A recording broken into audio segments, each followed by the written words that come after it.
So welcome all to our first program, Wines Upon a Vine, where once a month we will be speaking about the wonderful world of wines combined with gastronomy and other tasty tidbits. I am your host, Dominique Heathcote, sommelier, writer and chef. And today we have with us two super sommeliers, Ferran Centelles and Lluís Romero. I wanted to learn about their curriculums by heart, but it was like studying for an exam, so I have my little cheat sheet here. Ferran Centelles, sommelier at Lluís, at Ferran Adriàs El Bulli from 2000 to 2011. In 2006, he was awarded the title of Best Sommelier in Spain, several awards in gastronomy, outstanding alumni in WSET, wine taster on numerous prestigious wine tasting panels, co-president together with Master of Wine Pedro Ballesteros of the Spanish jury of Decanter World Wine Awards, which is one of the world's largest wine competitions, president of the jury of sommeliers with the International Taste Institute. He works closely with writer, wine critic, Master of Wine Jancis Robinson as a specialized taster of Spanish wines. He's the author of several books, Que vino con este pato, 100.75 questions about wines, and in 2018 he published his book La Botella 18 with his own publishing house. He continues to collaborate with Ferran Adrià and the Bulli Foundation in the publications of Bullipedia, Sapiens del Vino. He is also a frequent speaker in different wine courses and works closely with Outlook Wines, the Barcelona Wine School. I may have missed something as he is constantly up to something new. And then we have Lluís Romero, passionate about everything he does. He is a sommelier, a teacher, and a philologist. Funnily enough, I actually saw a definition of a philologist as someone that tastes the wine of the language. He has collaborated as a sommelier in numerous restaurants, some of them Michelin stars, the Mandarin Oriental, Gaeli's, Las Magnolias. He's a technical director of Vinissimus and a teacher at Enoaula. He too has written and published several books, Gran Vins a Petits Preus, Vins Secrets de Catalunya, Els millors vins dolços de Catalunya. And last but not least, he has a charming little vineyard tucked away in the beautiful national park of the Montseny. Here he grows his own grapes and turns them into different wine styles in his garage. I have been lucky enough to have tried some of his wines, which go by the name of Clos d'Alsims. He also has vines in his own garden, so he can just step outside and make a bottle or two. So welcome both Ferran and Lluís. It's very nice to have you here at our first program. Ferran? Thank you very much. Yeah, it's great to be here, and thank you for such a beautiful presentation. So I'm so happy to share this moment with you. Thank you. And also, yeah, I have a great admiration to Lluís. I love the wines that he's doing. I love the way he writes and talks about wine. So it's great to be here. Thank you, Ferran. Hello, Lluís. Yeah, hello, you both. I'm also glad to be here, and it's always nice to be with you both. And if it's going to be talking about wine, then it's more than fine. Okay, so I thought we could kick off speaking a little bit about the world of wine today, what it was like 20 years ago, what does it look like today, and what do you think awaits us in the next 20 years or so? Would you like to start, Lluís, a little bit? Do we need to focus on, you mean in Catalonia, in Spain? I think the general panorama. We can definitely talk about Catalonia. If it comes to Catalonia, I would say we are a little bit trying to find the right path, I would say. We're trying lots of different directions, and I'm not sure we have finally reached the right one to feel comfortable with. Mm-hmm. We are trying a little bit of this and a little bit of that, and I'm not sure we're projecting a clear image of the Catalan wine to the world, because we're all trying different little things here and there, and then I guess for the global public it's not that easy to understand what's going on here. Okay. And you, Ferran, what do you think?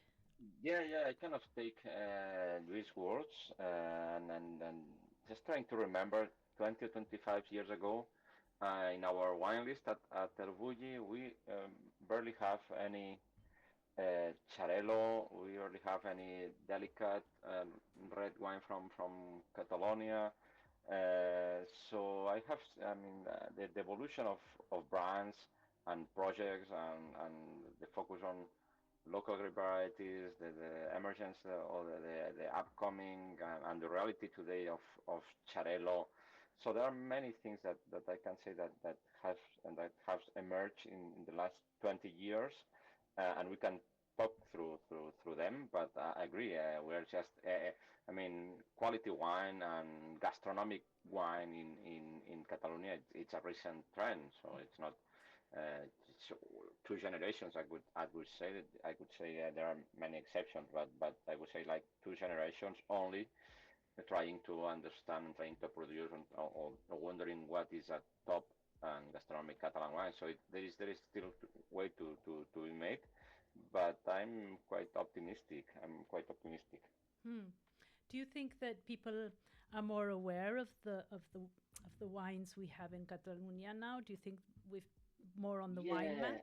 yeah, and let me take the numbers. I mean, 20 years ago, Catalan wine was not there in the wine list of many top restaurants, or Rioja, Ribera, were the most important wines. And today, I think uh, 4 or 5 bottles out of 10 that are drank in Catalonia, they are from Catalan wines, which for me it's a huge improvement.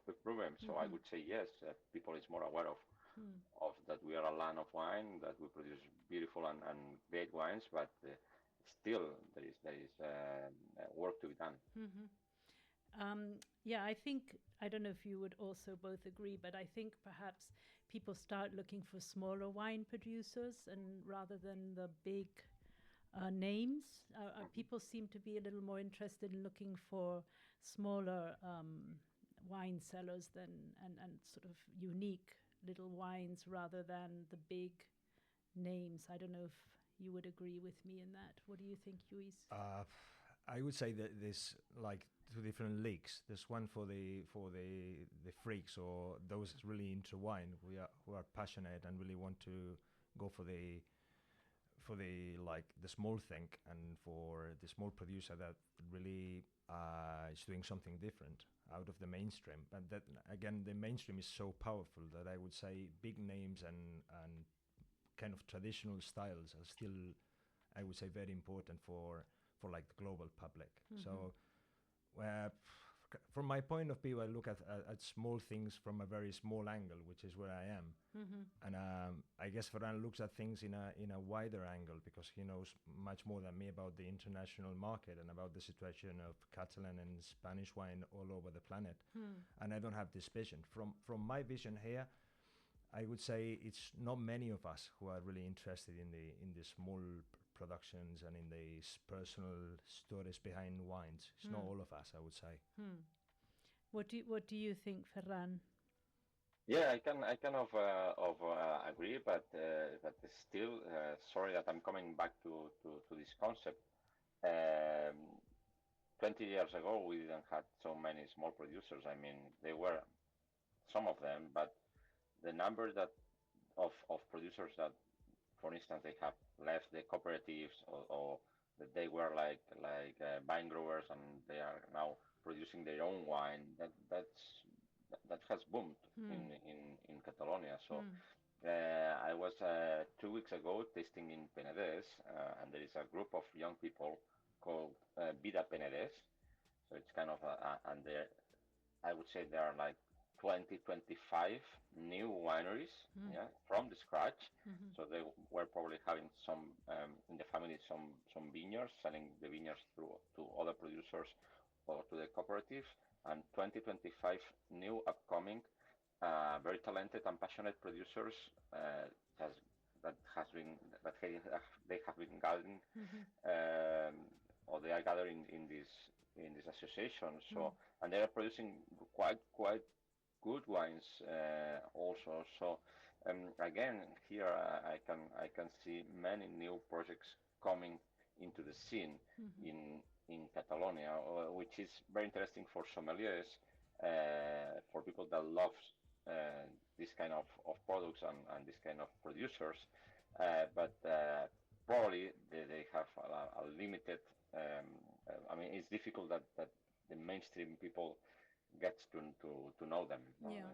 Yeah, so that's Yeah. uh, Yeah, I think that's the difficult thing for all these little producers for people to get out there and for people to know them. And I truly wish that they would. I wish them luck because I find that very courageous yeah. Well, nowadays. actually, there are, in Barcelona, for instance, talking about Barcelona, there are quite a few wine shops that they are kind of into them, you know, very very specific, and just providing this kind of producers.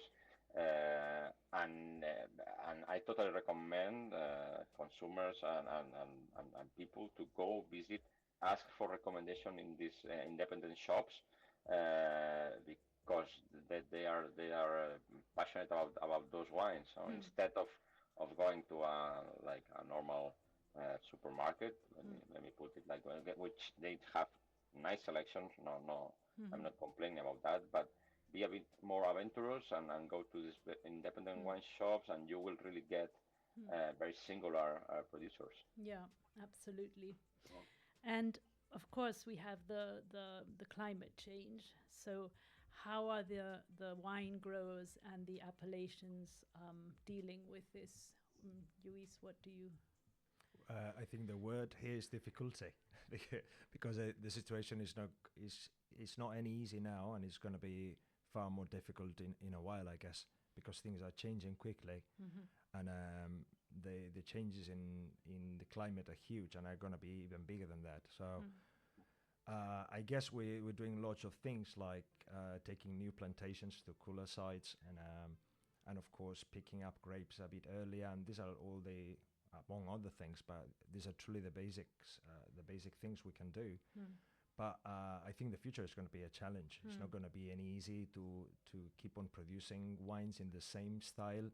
And further than that, it's not going to be easy to match Spanish or Catalan wines or Mediterranean area wines with food again. Because I think there's a tendency in cuisine to go to the delicate side of food. And with warmer climates, what we're going to get is quite the opposite, because our wines are going to be bigger and probably harder to combine with with these delicate dishes coming from cuisine. So I think it's quite a challenge, and it's going to be hard. Probably, I don't know.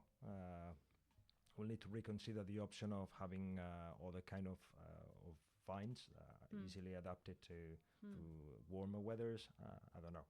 I guess there's lots of work to do ahead. Yeah, because I was reading the other day somewhere that I think in Champagne they were going to allow a hybrid grape called Baltis, I think it's called. Yeah. And that would be quite a change. If the appellations start to allow grape varieties that were not.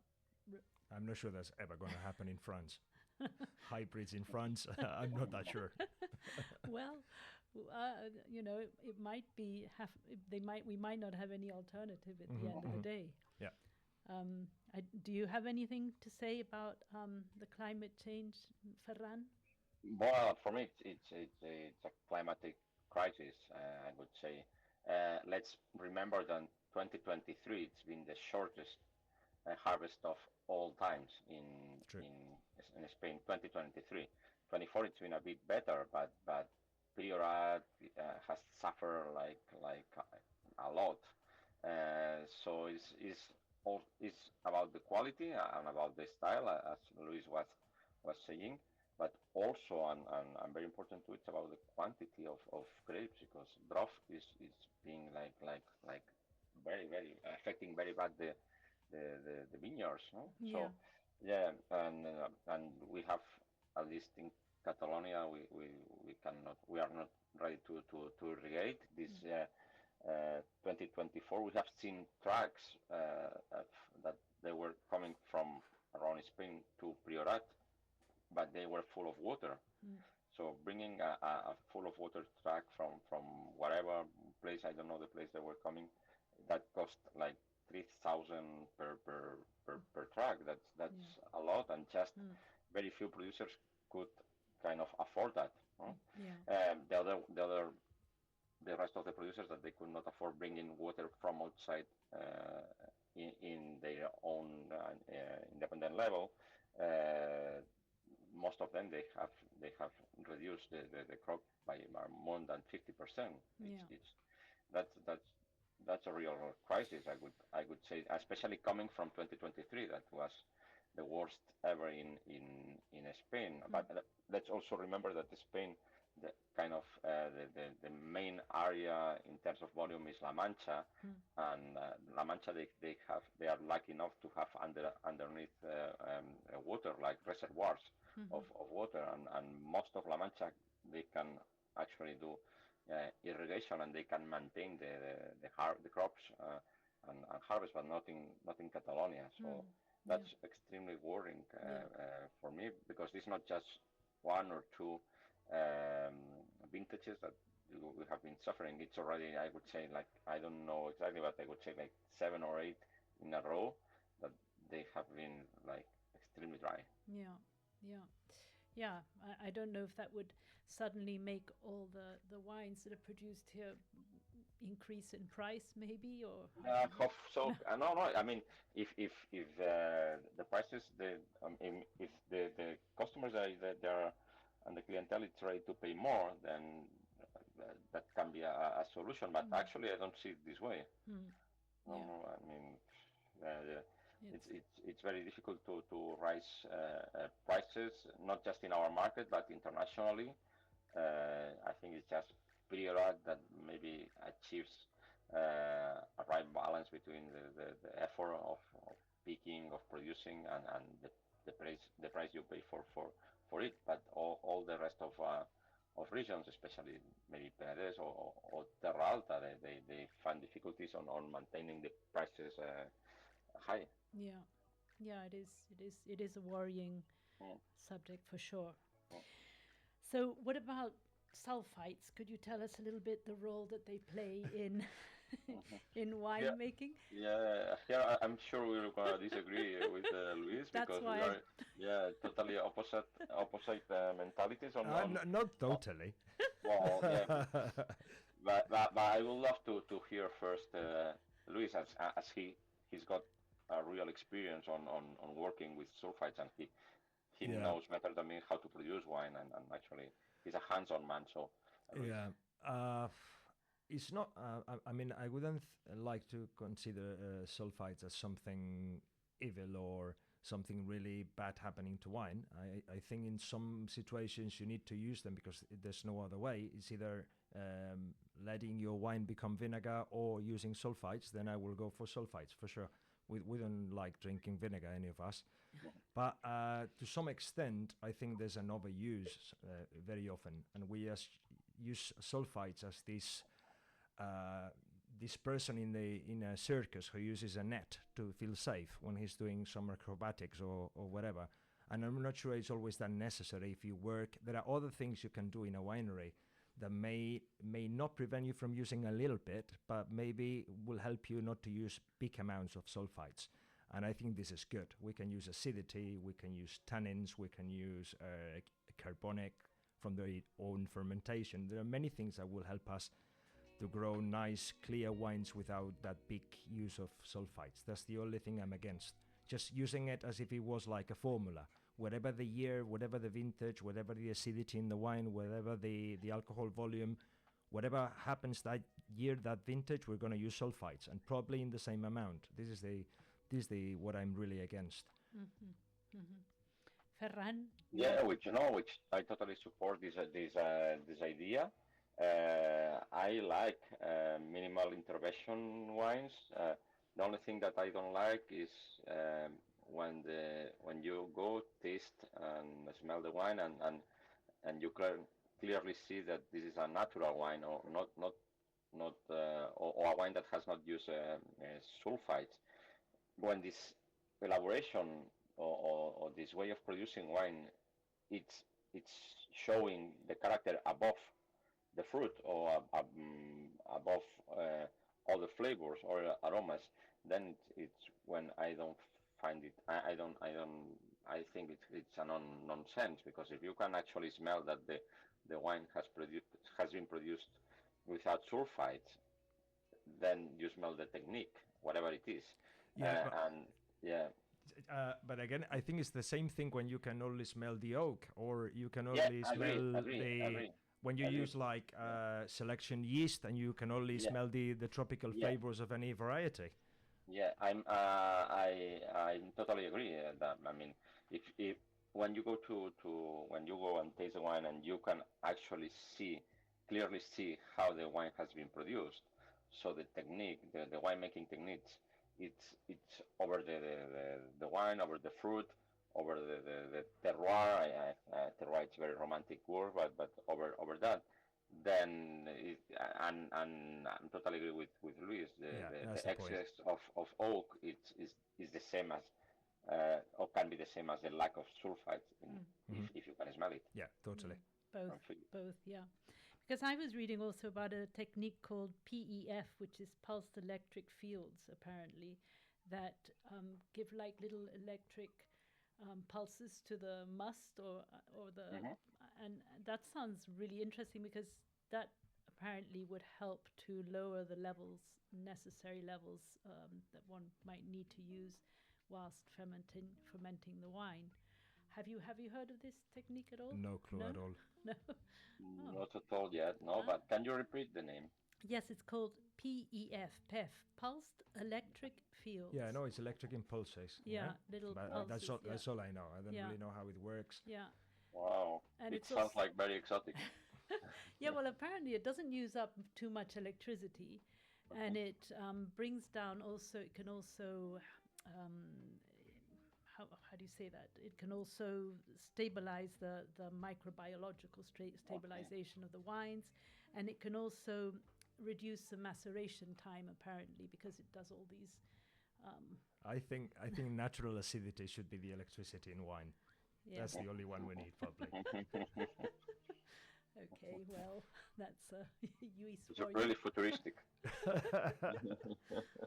And I also read something the other day which was really interesting, which was some wine cellar also in La Mancha, I think it was in Ciudad Real, that were capturing the carbon dioxide and converting it into carbonate, sodium carbonate, which you can use for cleaning, which is Mhm. also quite an interesting.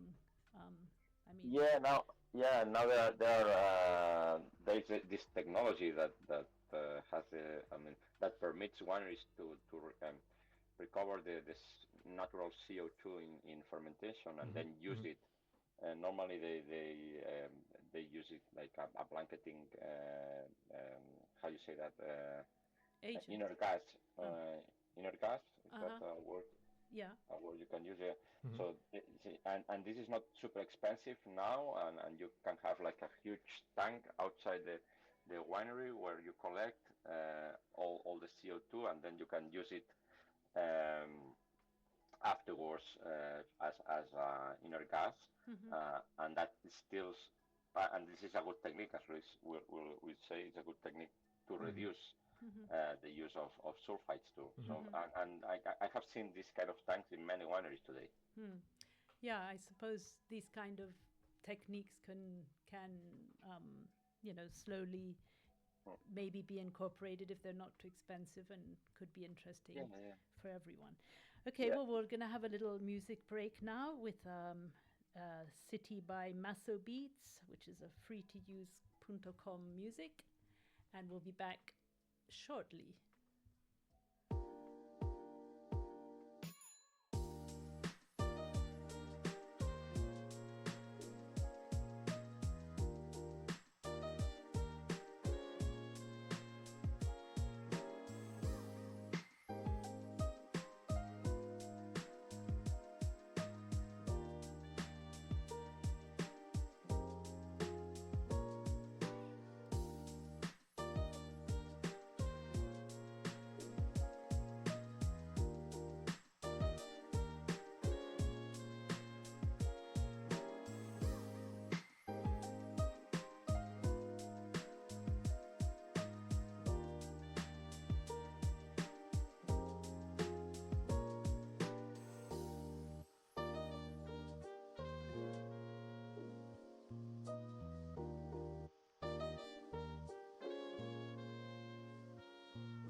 Okay, so here we are back chatting with Ferran Centelles and Lluís Romero. So now we were going to talk a little bit about the alternatives to glass bottles. What do you think? Because people are talking about them, being unsustainable and things like that. What do you think the pros and cons are of the alternatives like the bag-in-box or the tin cans and stuff like that? Lluís, what do you think? I would say that anything that increases the consumption of wine is positive. What we need is people drinking wine, which is not happening as much as I would like to. So if a bag-in boxes or cans or whatever helps people drinking wine and making it easier maybe for the young public, then they're all welcome. Mm-hmm. I would like to have a can of, I don't know what vintage from Bordeaux, but if it's like young wine for daily consumption, why not? Yes, Yeah. I'm for it. Yeah, because I think some consumers would maybe prefer a small format sometimes too, sure, and yeah. and something for casual, maybe on the beach or Exactly. stuff like that. Yeah, and to get the young people more into having wine within reason, of course, would also be good. And you, Ferran, what do you think of the new alternatives?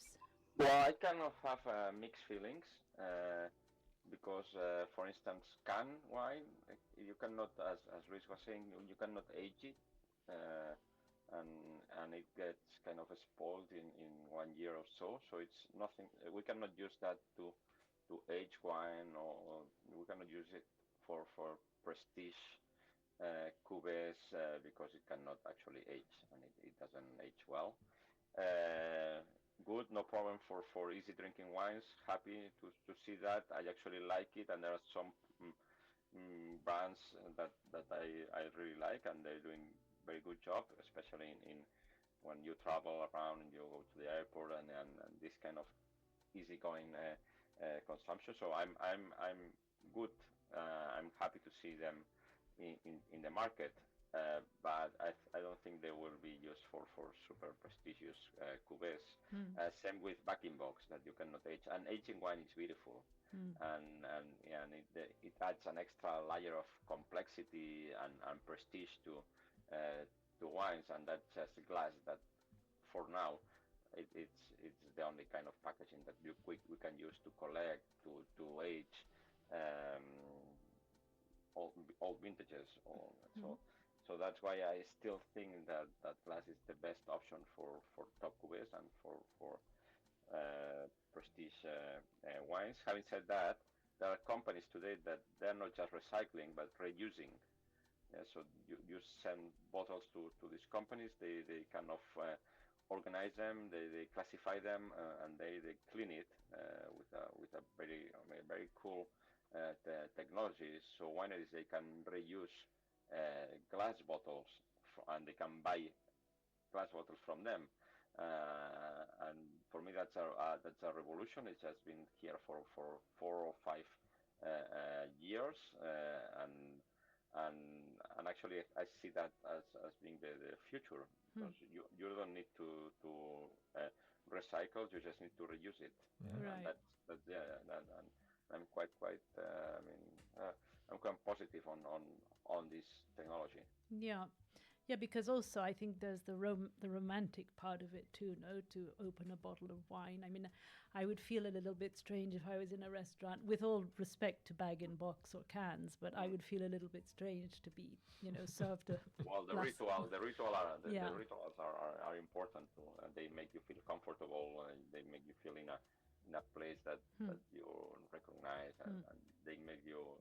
I mean, Hmm. rituals are important. Yeah, It's a little bit like the things that happens with what happens with cork. yeah, exactly. Hmm. We're looking for the touch, for the smell, Hmm. for this romantic pop moment. Hmm. Yeah, it's all in it. Hmm. So I wouldn't imagine a romantic one of these classic films with a backing box or or a screw cap. Yeah. That'd be horrible.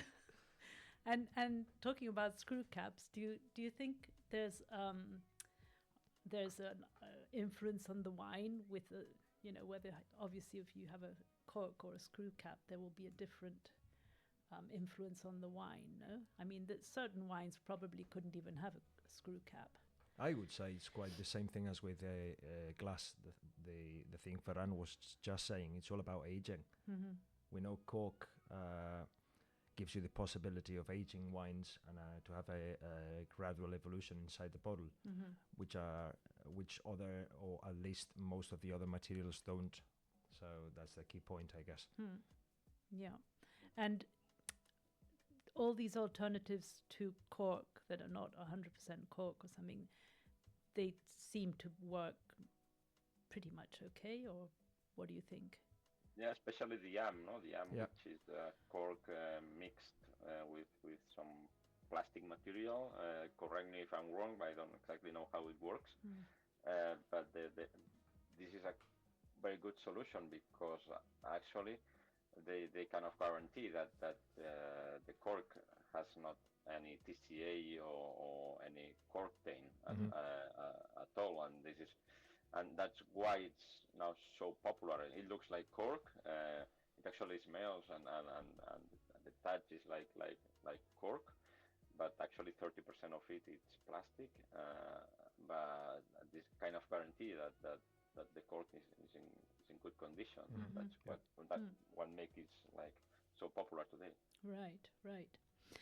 So can we talk about the different vessels that we use for wine aging, like new oak or old oak, or different kinds of wood too, and obviously stainless steel, cement.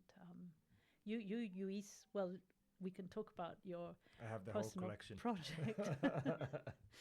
I think Do I've you have used. any tinajas at all, Luis? Excuse me again. Do you have any tinajas? Oh yes, I Clay- do. I do. Yeah, clay vessel. Yes, I do. Yeah, I've used yeah, pottery. I've used glass, of course, inox. What else? Wood. Uh-huh. Yes, I think And the most wood of them. you use, is it French It's- oak or Oh castañero? no way, no No? way, no way. I come from Montseny, and we have, we have Chestnut. chestnut. Oh, Exactly, wonderful. that's the one I'm using. Great. Yeah, because chestnut apparently doesn't give too much. It keeps the wine the way it is. I or would does say it accelerates the process a little bit, Mhm. but in terms of aroma, it's not as intrusive as the French oak. You Mhm. don't get the vanilla or the coconuts Mhm. or these things. Mhm. It's more on the maybe on the spice side, Mhm. but it's more discreet. It's more silent, I would Mhm. say, than the French oak. Mhm. And again, it's Catalan, Mhm. and again, it's Montseny. So I'm Catalan. I live in Montseny. I make wine there. I don't want any French oak. There's enough French oak around the world. Right. No, and chestnut, I think, is coming back slowly in other parts of Spain Mhm. too, like in Mhm. Galicia and Yeah. other parts, right? And I think it would be It makes sense. It's yeah, also it does common in make Galicia. sense. So Yeah, yeah, yeah. absolutely. It's quite neutral, right? it's quite neutral. Yes, yes. When it comes to the nose, yes, it's more neutral than the oak. Absolutely, yes. And where do you get your barrels? Tournai. Oh yeah, okay. Oh, because They're doing a great job for me. Yes, yeah, they're amazing. Yeah. They're very, very, and there is a company that it has been recently bought, and now they are doing lots of research and presenting new products, and there are, yeah, I mean, it's great to have them in Penedès. absolutely, these artisanal Yeah. people have to be looked after, I think, with much love and care. Mm. And so, but what about the different sizes? Like, are your barrels small? I only use small sizes. Everything, when it comes to my wine, everything's small. The winery is not even a winery. The tanks are tiny. Everything is pretty small at home. But when it comes to to the world of wine in general terms, what I think is that we need to use, if any, we need to use materials that you cannot really fill into the wine. I mean, if they are into the film to be like a secondary character, it's fine. If they are there to be the role star, I think we're getting it wrong. That's my point of view. I would say fruit. I mean, wine is fruit, and it should be the dirt, it should be the weather, it should be nature in a bottle, and mainly it should come through the wine juice. Any other thing should be secondary. Maybe a little bit of makeup if you want, but just a tiny bit. And you, Ferran, would you agree with Lluís? You can Totally disagree, agree. eh? Totally agree. Yeah, yeah, yeah. Totally agree. Uh, and actually, when I can really notice the oak charge in wines, for me it's another category. For me, it's just on the very classical, old-fashioned way. So Hmm. Hmm. I Yeah. taste them like another thing. Like I mean, I really need to change my mind and accept that there are some customers there, some wine lovers that they like it this way, although I don't. Hmm. So I think it's a matter of a style, and there are many people that is used to this kind of extremely oaky with a no charge that it's above a level I like. Hmm. Hmm. Yeah, yeah. But as you say, there can be clients who like that, and Mm. it's totally personal for sure. Yeah, absolutely. I agree with the two of you, but I would understand that there might be people who would like the presence of oak a little more. And glasses, when drinking glasses, they also have an influence on how the wine tastes. They have a huge influence. It's just crazy.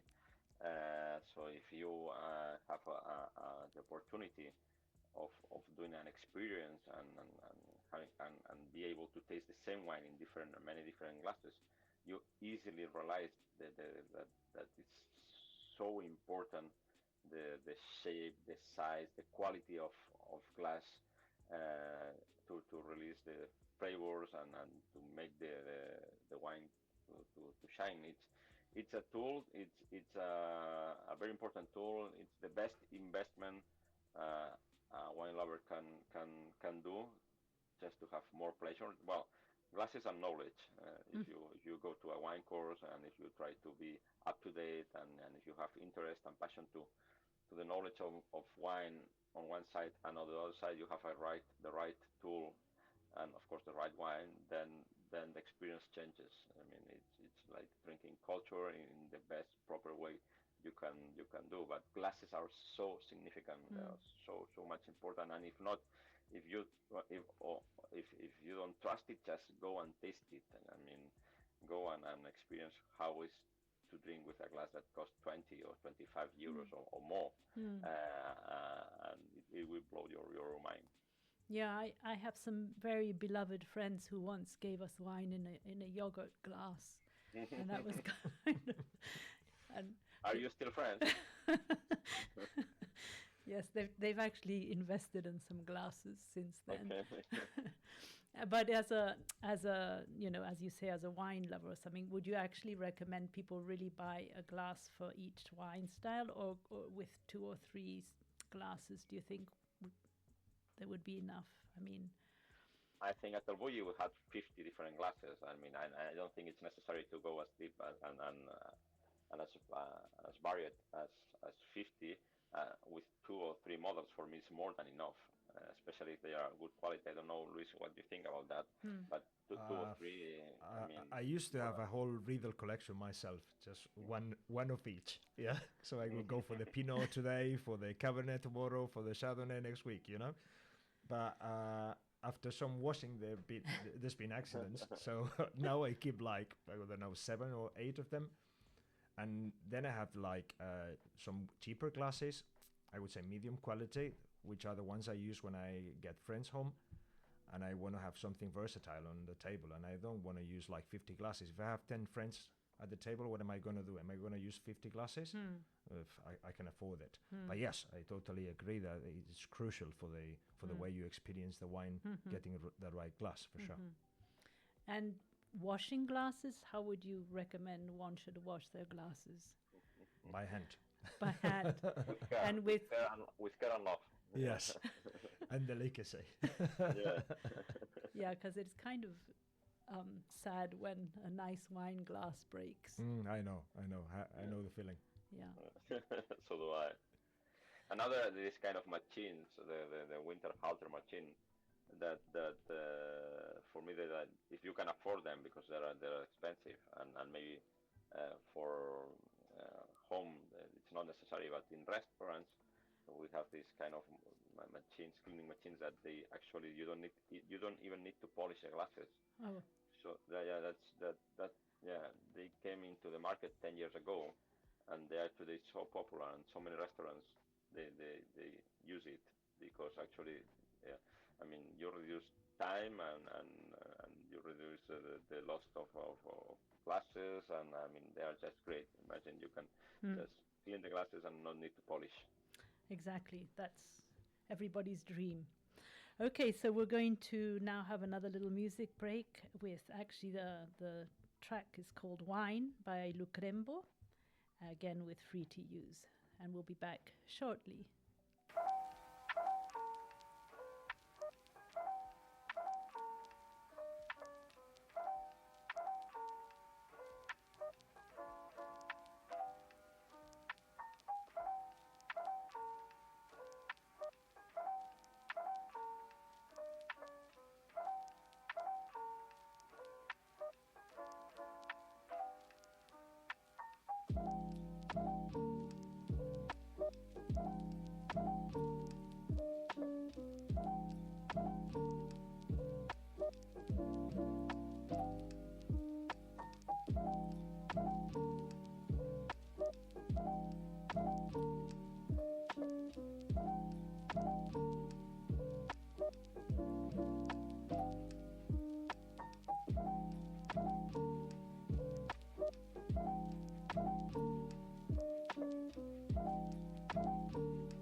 Here we are back with the last 10 minutes or so of the program. And I'd just like to just touch briefly on the new labeling law. I don't know, Ferran, if I imagine you are more than aware than both of us here, but what do you think the pros and cons are of this labeling law? Do you think I've heard that it might cause a little more confusion among consumers who are already a little bit confused by wine labels.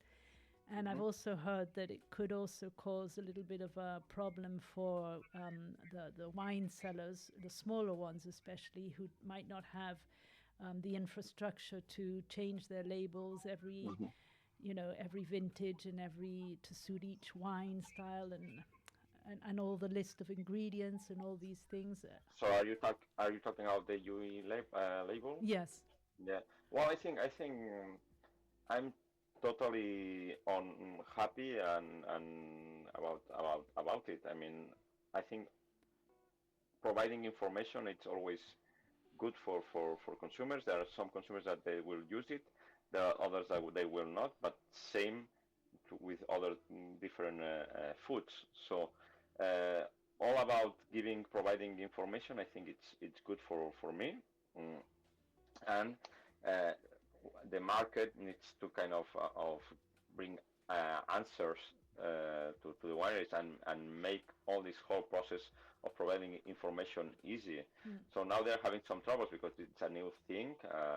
The QR code it's at the beginning a bit difficult to use, to implement, to print into the labels. But once they have this kind of process, and kind of not automatic, but when they will kind of know how to do all that, I think it's going to be good for the wine Mm. business actually. Mm. Yeah. So I'm happy. Yeah. Because wine was it has been always very obscure in Yes, terms of true. information. Mm. You just had the alcohol and the wine regions, but you didn't know about never about additivos, Yes, right. Yeah, additives and additives. yeah. Yeah, so it was very obscure. So I'm very happy that this law come through. I think it's I mean. For wineries and for small wineries, it's a bit tricky, but I'm sure they will get it quick. Yeah. And there are tools to help to implement that. And I think it's good for the market. Yeah, maybe I Maybe listing all the ingredients will force some wineries to reconsider what they're using. And I I agree. think I agree. as consumers, we have the total right to know what's coming inside our bodies. Why not? As Ferran said, it happens with most of other foods or drinks, so why not with wine? It should be absolutely. there. Yeah, and also traceability a little Yes. bit and the rest of Exactly. it. Yeah. Yeah. Okay, and so, Luis, we just like to hear just a little bit about your vineyard and because it's a beautiful little place you have there, little and the wine styles you make a little bit. Okay, I'll try to be very brief. I take care of an old vineyard at the foots of the feet of the Montseny range. It's just half an hectare, and most of the vines I have there are pretty old. They were all planted by a man who passed away, like I would say 4 or 5 years ago. And now his son said he was too busy and too tired after work to come and work the land. So we reached an agreement. It was very easy. I mean, you keep it alive and it's all yours. We don't pay a single euro to use the vineyard. And he's happy because we keep the plants alive, and the tradition of producing wine in his family is still there. And it's more than challenging and amazing for us because it's what we love doing. The style of wines we produce, it's all sorts of. I mean, what I want to do is something different, because I mean, with such a small vineyard, what we cannot think of is doing something similar to what other big wineries are doing. Mine is not even a winery. I produce my wine in my home garage. So what I try to do is experimenting and doing something different every year. We've been doing this year the first carbonic macerations. We're also doing this ancestral method sparkling wines, orange wines, aging red wines in all sorts of materials. Every year is a new story. And as Ferran said before, vintages lately haven't been any easy, so they force you to reconsider the way you're doing things, because you try one thing one vintage and then you need to wait a year to have another option. So if you get it wrong, it's difficult. Yeah. So that's what we do, experimenting. Nice. Well, I've tried some of your wines. Have you, Ferran? I'm sure you've tried some of Luis's wines. Yeah, I did, and actually I have as you said at the beginning, Luis has also been writing some wine books. And what really amazed me about Luis is that when I do tastings, I normally go very quick, and I don't have more than 5 minutes per wine. But Too quick for me, Ferran, to be honest. Yeah. And I totally agree. And it was amazing to get to know your kind of process on tasting. And Luis, here present, he tastes like 2 or 3 times the same wine through different days to see the evolution. And I think it's the only taster, as far as I know, that has this degree of sensibility and dedicates so much time per each wine that makes their texts and their books really special, because actually when you read Luis notes, um, you kind of get that they are different. They are so sexy, so nice to read. Sometimes wine tastings are very boring and wine ratings are very boring too, and articles also. But in the case of Lluís books, I found them to be very dynamic. So, and this is quite impressive because he can be the one and single and only wine taster that dedicates so much time per wine. If you continue like this, I'm going to ask you to marry me. No, but I'm honestly speaking. Yeah, I mean, thank you very much. Thank Thank you very much. It's nice coming from one of my teachers. So and producers should be very proud of, and producers and sending you the wine, they should be extremely proud. Yeah, no, I think Lluís's wines reflect a little bit about the way he is himself. Absolutely. Yeah. Talking of which, if you were a wine, Lluís, what wine would you be? I would definitely be a wine that needs some time in the glass to express. Because I'm not the kind of person that would easily open to anyone. I like to go like step by step. I'm not that. I am not really jumping into people. I like to go step by step, knowing people slowly, and then I would show my real version, let's say. Okay. But I give myself to others bit by bit. Drop by drop. Exactly. Yeah. And Lluís needs to be decanted. That's a nice way to put it, yes. Yes. And what about you, Ferran? No, nothing too complicated. Something which is kind of no oak, not too much complexity. I hope something simple to have fun, and to drink in a very relaxed way. Yeah. Garnacha maybe. Okay. Well, thank you both so much for being here. It's truly been a pleasure, and we've learned a lot. Well, I've learned a lot from your comments and everything. So we'll see you at our next program, where we'll be doing the Dio Ampurdà and interviewing a few people from the area. Thank you so much to Lluís and Ferran. Thank you both. Okay. Oh, my pleasure. Thank you very much. Bye-bye. Bye.